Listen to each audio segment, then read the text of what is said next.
এপিএছচিৰ প্ৰাক্তন অধ্যক্ষ তাৰা প্ৰসাদ দাসৰ বিৰুদ্ধে এজাহাৰ দাখিল। জাতিগত প্ৰমাণপত্ৰৰ কেলেংকাৰীক লৈ দিছপুৰ থানাত এজাহাৰ দাখিল। অনুসূচিত জাতিৰ ভুৱা প্ৰমাণপত্ৰ ব্যৱহাৰ কৰাৰ অভিযোগ তাৰা প্ৰসাদ দাসৰ বিৰুদ্ধে। অনুসূচিত জাতি সংগ্ৰামী যুৱ পৰিষদে দাখিল কৰে এজাহাৰ।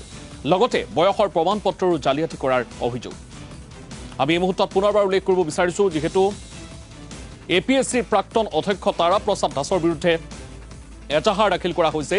জাতিগত প্ৰমাণপত্ৰৰ কেলেংকাৰীক লৈ দিছপুৰ থানাত এজাহাৰ দাখিল কৰিছে। অনুসূচিত জাতিৰ ভুৱা প্ৰমাণপত্ৰ ব্যৱহাৰ কৰাৰ অভিযোগ তাৰা প্ৰসাদ দাসৰ বিৰুদ্ধে। জাতি জাতি পৰিষদৰ ৰিকমেণ্ড যিখন ডকুমেণ্ট আছে সেইখন তেওঁ ফলকৈ উলিয়াইছে আৰু সেইখন আমাক যি তথ্য দিছে উপায়ুক্ত মহোদয়ে, সেই তথ্য আৰু জাতি পৰিষদে ৰিকমেণ্ড কৰা ডকুমেণ্টৰ তালিকাত সেই নাম্বাৰটো নাই।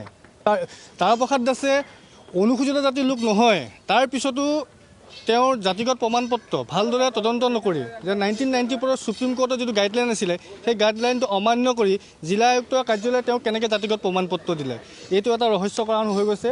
তাৰা প্ৰসাদ দাসে এপিএছচি কেলেংকাৰীয়ে নহয়, তেওঁ এতিয়া অনুসূচিত জাতিৰো কেলেংকাৰীত নামি পৰিছে। যে ইয়াৰ পৰা আমি মাননীয় মুখ্যমন্ত্ৰী মহোদয়ক দাবী জনালোঁ, অতি শীঘ্ৰে এই তাৰা প্ৰসাদ দাসৰ যিসমূহ কেলেংকাৰী জড়িত হৈ আছে, 2 নম্বৰী কৰিছে, বিভিন্ন কাগজ পাতি তেওঁ 2 নম্বৰী কৰিছে, তেওঁৰ ওপৰত অতি শীঘ্ৰে তদন্ত কৰি তেওঁক জেল হাজতলৈ প্ৰেৰণ কৰিব লাগে।